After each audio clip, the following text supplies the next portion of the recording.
Hey everybody, and welcome to the first lesson of angles and parallel lines. In our first lesson, we're going to be going through all of 5.1, which is going to look at a lot of the terminology that we're going to be talking about throughout this unit, and looking at complementary, supplementary, and replicating angles. Now, in the past, we normally do the replicating angles, but due to us not giving out materials this year, we won't be actually replicating the angles. Now, this is important because when you get to your homework and you're working in the class workbook for this unit, it's going to have different parts where it's going to ask you to replicate or just to draw an angle, for example, that would be 80 degrees. Now, if you have a compass or if you have a protractor at home, you can create these angles, but if you don't, we're just going to get you to make a rough estimate for where that angle would be, and then we're going to use that for examples. So please just make note of that for when you are working on the workbooklet and you're wondering exactly how you're supposed to do that. When you're getting those questions, you're just making a rough estimate on what that angle would be so that you can use the numbers and calculate for your complementary and supplementary angles. Now let's jump into the terminology. So the first thing that we're going to be looking at is angle. So an angle is two rays that meet at a point called the vertex. The vertex is right where these two lines meet. So right here is going to be what we call the vertex. And our two rays are each line. So we could call this ray 1 and this ray 2. So the two rays right where they meet at their point is going to be called the vertex. Angles are measured with tools such as protractors, which I was just talking about, and these are always marked in degrees. So it's the numbers that go around the outside are the degrees that we're looking at, and this is to help us calculate for the angles. Now, if you have a protractor that looks like one of these in the images below, please bring it to class so that you can use these to get a better understanding. Now, I will have some available if you would like to use these, but we're trying to limit the amount of materials that we're giving out. The next thing it asks is to consider some curves that use angle measurements. So start by looking around the room. So you're probably at home right now. So look around your house and think about some of the stuff in there that would require the understanding of angle measurement. Examples of careers that would use this would be people like architects, surveyors, designers, engineers, people who make it structurally sound and who are also making it look good. So these would be careers examples that would use angles every day. Other examples would be pilots or astronomers. And feel free to list any more that you can think of. Moving on to the next page, we're going to talk about drawing angles. Now, an acute angle, so it's a very cute small angle, if that's an easy way to think of it. It's something that is going to be less than 90 degrees. So it's nice and small and cute. So acute angle reminds me of usually a pizza slice. So it's small, it's not over that 90 degrees. So a pizza slice would be a perfect example of what an acute angle would be. For example, here, if we had this angle, this would be approximately 30 degrees. If we were talking about a right angle, which most of us would be very familiar with, it always makes up those corners of squares and rectangles. So it's dead on 90 degrees. It's always exactly 90 degrees. And the right angle reminds me of that corner of the square or the rectangle. So when you're drawing a 90-degree angle, you have a flat line right across, and then you're going to have your line that intersects with it that is also creating that straight down perpendicular, which is going to create a 90-degree angle right in the corner here. Third type is an obtuse angle. So it's a very odd angle. It's obtuse. You could also think of obese. It's over that 90 degrees. So this one below would be an example. And this would be approximately 143 degrees. Now an obtuse angle is greater than 90, but less than 180 degrees. So it's bigger than that square, the corner of a square or rectangle, but it's less than a flat line. A flat line is going to be 180 degrees. Now that's going to be our next one that we talk about, is your straight angle. So your straight angle is going to be a straight line. So your straight line, which has a degree of 180 degrees. If you jump up and turn perfectly facing the opposite direction, you've turned in 180 degrees. The fifth type we're going to talk about is a reflex angle. Now, a reflex angle is greater than 180 degrees, but less than 360 degrees. Would be as if you jumped up and turned and faced perfectly the opposite direction, and 360 degrees would be you jumping up, spinning, and facing the exact same direction you started.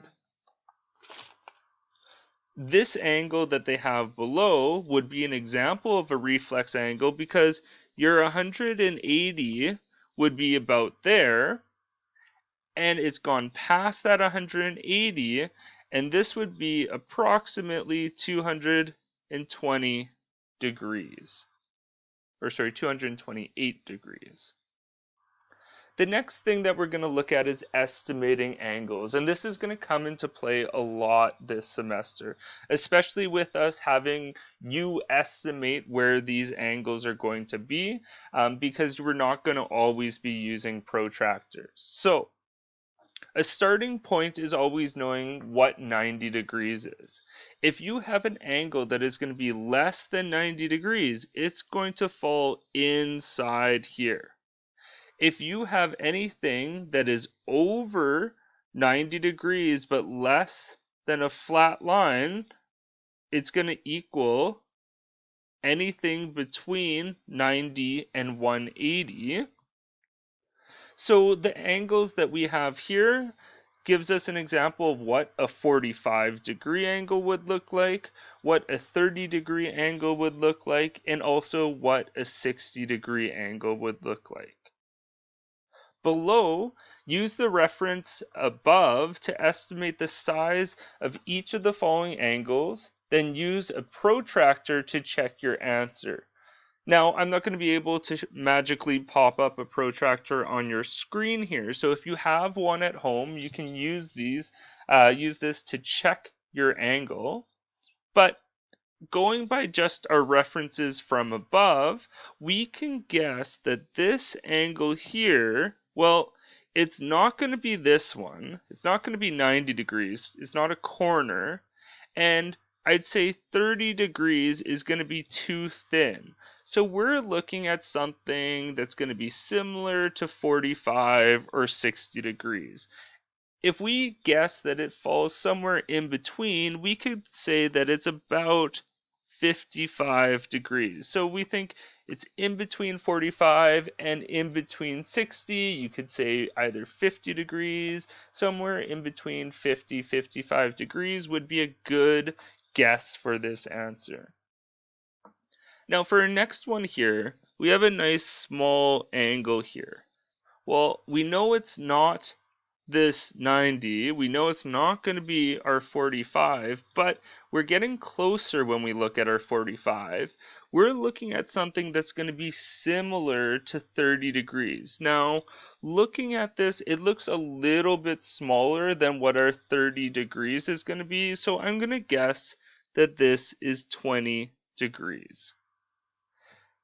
The last part would be that this one here, all the way across, we know it's not quite a flat line, and a flat line is 180 degrees, so we could guess that it's somewhere close to 180 degrees, and I'm going to go with 170, because it's going to be close to that flat line. Our flat line would extend out approximately there. Now we're going to be looking at complementary and supplementary angles. Now we're not going to look at replicating angles this year. A complementary angle is two angles that have a measure that adds up to 90 degrees. So if I gave you this 32 degrees, you would have to figure out how much more I need to get to my 90 degrees. Vice versa, if I gave you the 58 degrees, you'd have to figure out how much more you need to get me to that 90 degrees. So this 58 plus the 32 adds up to my 90 degrees, and that makes a complementary angle. So complementary always adds up to 90 degrees. A supplementary angle, though, on the other hand, is two angles that add up to, this should say, to 180 degrees. So if I gave you 41, you'd have to tell me how much more to get to 180. Or if I gave you 139, you'd have to tell me how much more to get to 180. So if I had 139, I need 41 degrees more, and that'll equal my 180 degrees. So given each of the following angles, determine the size of the complementary and or the size of the supplementary if they exist. So we have to find the complementary for 75. The complementary, remember, we're trying to equal 90 degrees. So 90 subtract 75, so we can work backwards here, equals my 15 degrees. So 15 degrees is what's going to give me my complementary angle. To get my supplementary angle, I need to add up to 180 degrees. So I can work backwards from 180, subtracting 75, and this will give me an angle of 105 degrees. And that's how much I would need to get to my supplementary angle. Looking at B, we have 43 degrees. We have a complementary angle, which is going to be 90 degrees subtract my 43, equaling 47 degrees for my complementary. And my supplementary is going to be 180 subtract my 43 equals 137 degrees. For C, we have an angle of 103 degrees. Now, if it's over my 90 degrees, you cannot have a complementary angle because you can't have something if you're already past it. If you're over your 90 degrees, then you're not going to be able to have your complementary angle. But we can still find our supplementary angle. So our supplementary angle is going to be 180 degrees, subtract my 103 degrees, so my supplementary angle is 77 degrees. I'm going to leave D and E for you to answer on your own. Remember though, if your complementary angle, or if you're looking for your complementary angle and it's over 90 degrees, you cannot have one. If you're looking for your supplementary angle, if it's over 180 degrees, you cannot have a supplementary angle. Next, we're going to talk about true bearing. Now this says, in navigation and map making, people often measure angles from the vertical or north.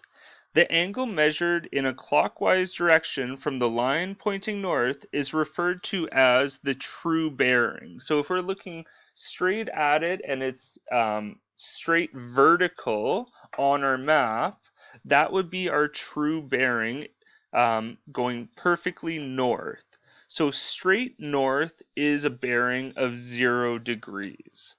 This would be used in orienteering, so using that navigational skills, like on this compass, to understand exactly where you're going. Now, looking at this table on the left here, north is going to be 0 degrees, so straight up, straight vertical is going to be our north, which is 0 degrees.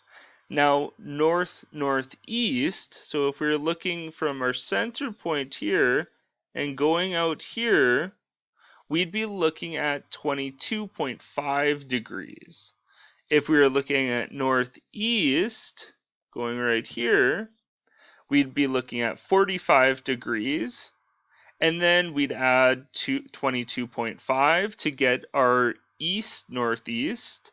And then if we were looking at east, we'd be looking at our 90 degrees. So we have our 0 degrees and our 45 degrees that I'm going to label. And then it would work this way. So southeast, you'd be adding 45 to your 90.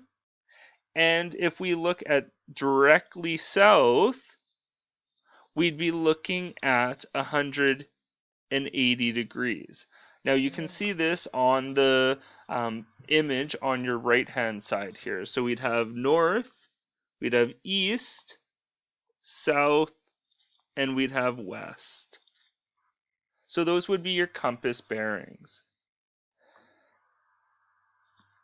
The one thing they don't have listed on here is if you went all the way around and you went back to north again, you would have gone in 360 degrees. So if you're going around all the way and back to the top, you would have gone all the way back to 360 degrees, which is listed on there but not on the table.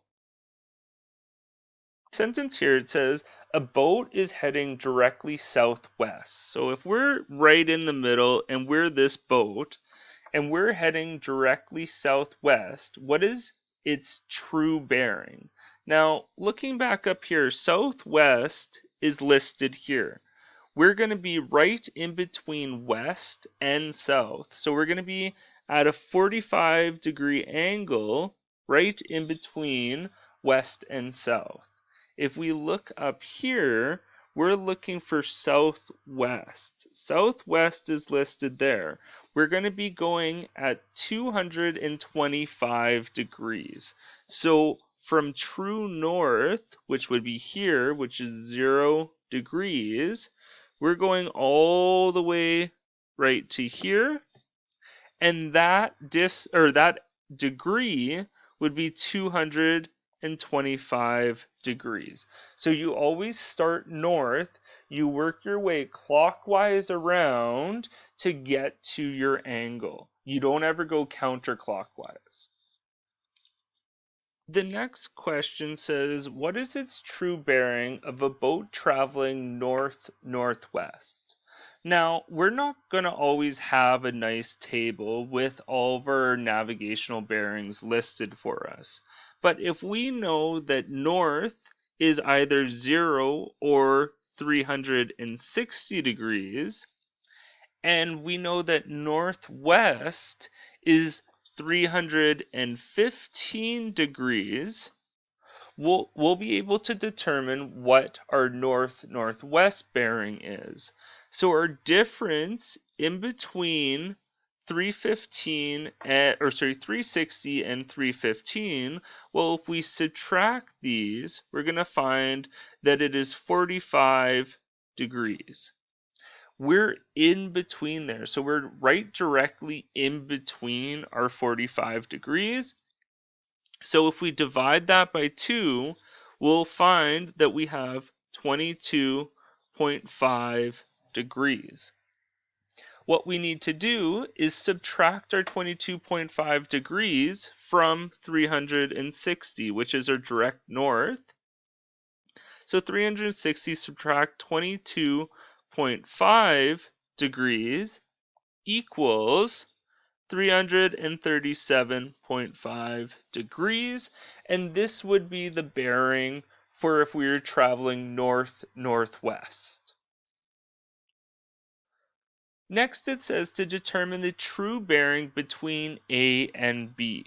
So we want to find what this angle would be, looking to determine what our line of AB is, and we have our north drawn for us, which is our 0 degrees.